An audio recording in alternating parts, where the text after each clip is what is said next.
Peace and love, everybody. This is Young Nas from iGotOptions LLC, and in this video I want to talk about 3 chart patterns that you shouldn't overwhelm yourself with.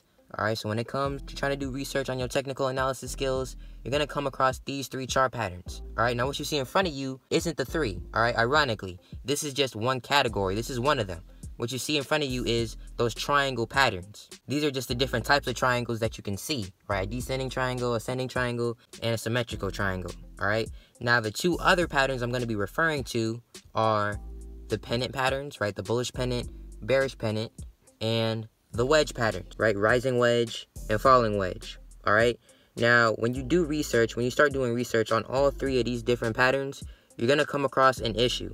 You're going to come across sources that give different conflicting information about each pattern. And this is because each pattern is awfully similar, right? A triangle, just by looking at them, you can tell that this pattern looks awfully similar to a pennant, and this pennant can look awfully similar to the wedge, all right? So when you try to do research to try to break down the differences between these 3 patterns, you're not really going to find a solid answer, all right? And that can just make you even more confused. And from my experience, I believe that a good solution is just to not even overwhelm yourself with trying to know the difference between a triangle, a wedge, or a pennant.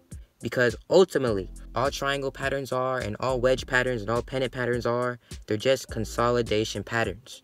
Alright? They're just consolidation patterns. Alright? And that's literally what we're seeing. Each one of these patterns, we see the stock go up, and then it starts consolidating, right? It starts getting smaller and smaller to a point, and then it snaps. It snaps in either an upwards direction or a downwards direction. All right, now this concept literally applies to each of these patterns, right? A triangle, a wedge, and a pennant. And another thing I want to mention too is that if you try doing research on some of these different patterns, you'll notice that certain sources will say, oh, this pattern usually means there's going to be a bullish breakout, which is this little phase right here. When we're seeing the stock breakout of this convergence, this is referred to as the breakout.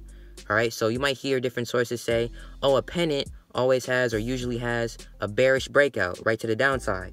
And you don't want to listen to that, right? Don't want to listen to that. Because from my experience, no matter what consolidation pattern you're looking at, no matter if it's a triangle, wedge, or a pennant, that breakout can be bullish or bearish. All right, you really don't know. All right, there's really no solid answer to that.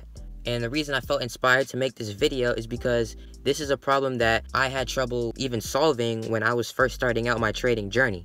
Alright, when I started studying these different chart patterns, I came across this issue and I couldn't find an answer to it, and that just made me really confused. Alright, and it's not until I started actually charting those real stocks that I realized, oh, I shouldn't even waste my time trying to figure out the differences between these 3 patterns. All you really need to understand is that they're just consolidation patterns, and their breakouts can happen in either direction. Alright, that's literally how I think about it for every single consolidation pattern. Alright, so I really just want to make this video to those people who came across this problem and were struggling to find a solution to it. Alright, peace.